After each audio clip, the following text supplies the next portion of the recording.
rafetlu ni université wu Sénégal jàppante ndax ni ngeen ko xamee UCAD moom moo xàll yoon wi moom moo wane ne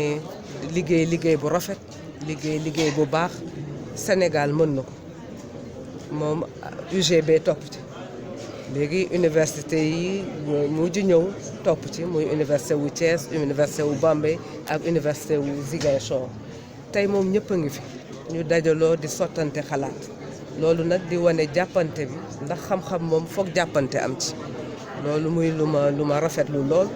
moo tax ma bëggoon nag remercier ak féliciter professeur Cheikhna Sylla muy diriger UFR wu santé bi ak comité d'organisation bi professeur Kamador Touré remercier professeur Fatou Bintou Sarr ñoom ñoo organiser journée yi nga xam ni dinañ mën waxtaan ci affaire li ñu naan vieillissement ndax ke màggat ku nekk boo juddoo da ngay ñaan yàlla nekk maam nekk màggat waaw léegi it mi ci jamono yi ñu toll suñu société bi dafay changer léegi ñu bëgg nag sa màggataay du doon rek nga toog ci pliant mais mooy mu nekk màggataay bu rafet boo xam ne dinañ fexe ba nga am wér-gu-yaram ñu fexe ba nga ànd ak sa xel ak sa sago mën a continuer di jàppale ndaw yi mën a continuer di jàppale société bi ndax ñun ci Afrique ak fii ci Sénégal mag yi dañu soxal lool ndax xam nañu ne mag moom mooy aar réew dañu xam ne mag moom mooy gindi mag moom mooy taxawu moo tax nag ñu bëgg suñu ci réfléchir ñu seet nu ñuy fexee ba nga xam ne màggataay du rek nga feebar toog benn place wante daa ànd ak sa wér-gu-yaram bu la may nga continuer li nga daan def ci lu baax ci société bi nga mën continuer di ko def. waaw ndax maa ngi leen di wax rek ne maa ngi recevoir association wu retraité wu UCAD ñu ne ma ñoom ci seen activité dañ ci boole bu ñu gisee koo xam ne yaa ngi waaj a dem retraite ñu ñëw di la taxaw ndax du caageenu ragal wante day nekk changement ndax da ngay seet nga am 25 ans commencé di liggéey ba 65 ans wala ba 60 ans maanaam 40 ans wala 35 ans ci sa dund sa liggéey moom ci ngay organiser sa dund soo waree liggéey da nga naan suba war naa xëy telle heure dinaa wàcc telle heure maanaam liggéey bi dafay nekk daal sa xolu ci li ngay def yëpp nga xëy suba nag liggéey boobu dootuloo fa dem mën na jaaxal nit wante ñun dañu gëm yàlla xam ne aussi boo arrêté da nga war a sant yàlla xam ne it yàlla mi la fi bàyyi am na lu tax mu bàyyi la fi léegi nag loolu la médecin yi fi nekk dajaloo fi bëgg dimbale nit ñi pour ñu xam ne retraite da ngay am nooy defanteeg sa bopp di suuxat sa bopp ak màggataay dafa am noo koy defee ba mu rafet ba nga xam ne daa mën a continuer di jëriñ askan wi. waaw ñi ngi ci léegi gis ngeen macha allah kii saalu UFR santé yi 10 jours a ngi nii biñ ci jotee yeneen infrastructure itam nee nañu dinañ ci jot incha allah léegi sama directeur bi nga xam ni moom moo yore scolarité ak orientation étudiants yi nee na ma étudiants yaa ngi ñëw di inscrire ndànk-ndànk nee na ma daal fi mu nekk nii ni ñu inscription yi amaguñ ci benn jafe-jafe. waaw wàllu dëkkuwaay yi comme directeur CROUS bu bees bi ñëw na voilà xam naa moom it dina seet naka lay fexe ba dëkkuwaay itam mën a antu ba étudiants itam mën a ñëw incha allah. xam nga tey comme luñ ko waxee léegi ku nekk tey waaw ku nekk tey da ngay xam ne tey sa dund soo juddoo da nga jëm mag parce que ñu ngi commencé di màgg suñu nekkee suñu biiru yaay. mais tey ku nekk da ngay xalaat ne tey da ngay ñaan yàlla bés boo màggee wala bés boo màggatee mu dem ba tey da nga mën a dox say soxla da nga bëgg a mën a bokk ci activité société bi da nga mën a bokk ci lépp loo xam ne tey xeetu jëf la yu ñuy def ci société bi loolu moo tax tey nag ñu ne xaaral tey ñu au moins durant ces journées scientifiques yi nga xam ne tey dañ dajale ay docteur bu ak fànn yu nekk nag ñu ngi fi. docteur yooyu fan la ñu jógee ñu ngi jógee université de Dakar jógee université de Saint-Louis Gaston Berger université de Bambey université de Ziguinchor mais aussi ak université de Thiès kàngam yooyu au moins ñu tasee su ko defee tey ñu wax ci mbiru feebar yi nga xam ne tey mun nañ ko doomu aadama mun na ko jànkantool su demee ba di jëm mag mais aussi nan lañ mun a def ba nga xam ne tey nit ki mun na dund ba nekk mag te benn jàngoro du ko dal parce que nag il faut ñu xam ne jëm mag du feebar déedéet jëm mag du feebar docteur neurologue mooy wax jëm mag du feebar parce que tey mun nañ dund ba nekk ba am téeméeraat te dara duñu jot suñu bët yi dara du si nekk du si gàllankoor nopp yi dara bopp bi aussi day continuer di fonctionner xol bi itam di ko fonctionner mais gis nga gàllankoor yooyu d'abord ci ñun la parce que xam nañ leen beneen bi itam ci famille bi la beneen bi itam au niveau communautaire bi nga xam ne tey ñun la imaginer tey ñu ne la bul def lii bul lekk lii moytu ndekul lii nga continuer di ko def mun na la jural jàngaro boo xam ne tey bés boo demee ba nekk mag mun na la indil feebar beneen bi itam suñu xoolee tey nit ñi am na yenn nit ñoo xam ne tey seen feebar ci seen mag lay ci seen famille lay nekk mooy hérédité mais imaginel tey nit ñi nga xam ne tey ñu ngi ñëw di sëy entre ñoom entre mbokk fekk feebar mu ngi ci famille bi feebar boobu nag bés bu sëyi mbokk amee rek ci ñi nga xam ne doom yi feebar mun na fa jóge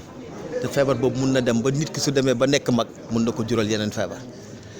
beneen bi itam souvent aussi il faut ñu wax ko mooy nu ñuy dundee mooy lu ma doon wax léegi bul tux cigarette nga tux cigarette bul jëfandikoo sàngara nga ne dinaa ko jëfandikoo bul jëfandikoo drogue nga ne dinaa ko bul lekk lu niin trop nga ne dinaa ko jëfandikoo parce que bul lekk lu saf xorom trop nga ne dinaa ko jëfandikoo bul lekk lu saf suukar trop nga ne dinaa ko jëfandikoo te loolu yëpp lu ko indi mooy sunu na bakkat bi te loolu xam nañ tey lan la mën a jural nit surtout nag su demee ba gagné en âge donc loolu mooy li nga xam ne tey moom la ñuy wax nit ñi pour que tey ñu xam ne yooyu mun nañ ko éviter mais beneen bi itam mooy dund yow kenn mooy solitude bi da ngay gis tey ñoo xam ne tey dañuy beddeeku ci famille bàyyi seen ndey ak seen bàyyi dootuñ bàyyi ñu wéet wala ñoom seen bopp sax duñu lëkkalante ak nit ñi loolu aussi bokk na li nga xam moom lañ tuddee le réseau social bokk na ci ay gàllankoor yi nga xam ne tey mun na jur feebar nit ki bés bu demee ba nekk mag et pourtant loolu puisque xam nañ ko mais suñ ko éviter rek mun na protéger nit ki tey mu dem dund ba téeméeri at te dara du ko jot bët bi dara du ci nekk nopp yi dara du ci yàqu yuur gi itam dara du ci yàqu sans oublier encore xol bi te loolu ay gëstu wane na ko. lu ma doon wax léegi agression chimique bu ma doon wax léegi lépp loo xam ne bokkul ci doomu aadama su ko lekkee mën na ko jëndoon feebar te tey suñ demee ci dëkk tubaab yi pesticides yi dañ leen bannir dañ ne bu ko fa kenn dugalee ci mbiru lekk bi mais ñun suñu dëkk yi ba léegi ñu ngi continuer di ko def te pesticides yooyu su yàqulee tey nit ki bés bu demee ba am yenn at yi ba nekk mag mun na yàq te yàq bu gën a bon ci yàq yi nag mooy mu yàq xol bi walla mu yàq yuur gi te su yàqee yuur gi mun na indi ay paralysé su yàqee yuur gi mun na dem ba nga xam ne nit ki day naax complètement te loolu ay gëstu wane na ko ay gëstu yu ñu def fii Sénégal ay gëstu yu ñu def aussi dans le monde wane na loolu. L'Université de Thiès est très honorée parce que nous avons l'honneur de recevoir toutes les universités, de recevoir le doyen de la faculté de médecine de Dakar. L'université de Dakar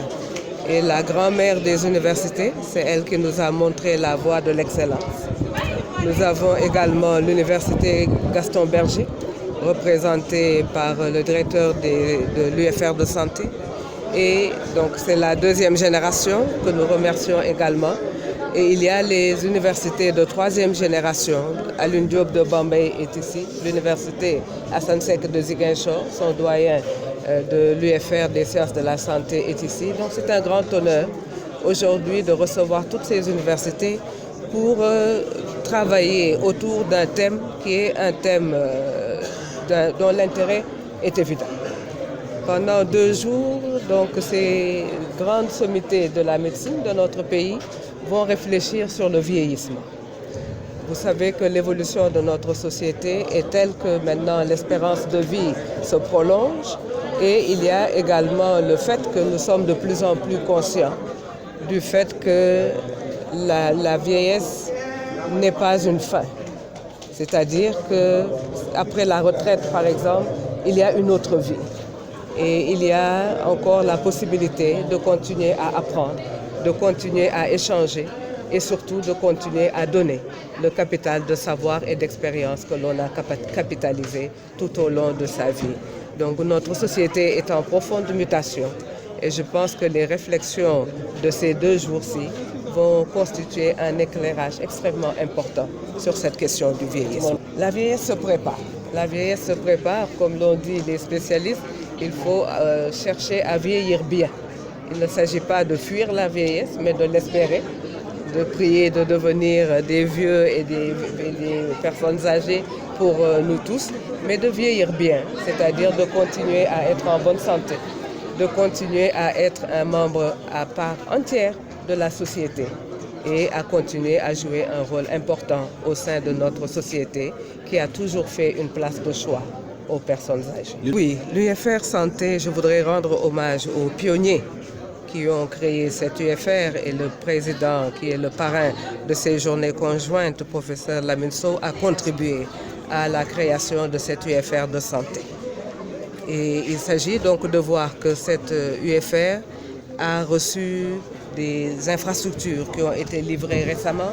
de grandes salles, dont l'une nous a accueillis pour la cérémonie de ce matin. Donc cela va faciliter la montée en puissance qui, depuis plusieurs années déjà, fait l'objet de réflexions. Il s'agit pour l'UFR Santé de s'agrandir et d'élargir également ses programmes d'offres de formation. Oui, l'orientation se fait de manière progressive. Voilà. Et donc les nouveaux bacheliers, l'inscription se poursuit et se poursuit dans de bonnes conditions. Le directeur de la scolarité, de l'orientation et des statistiques de l'Université de Thiès me confirme que les opérations se déroulent bien et que vraiment il n'y a pas de difficultés particulières.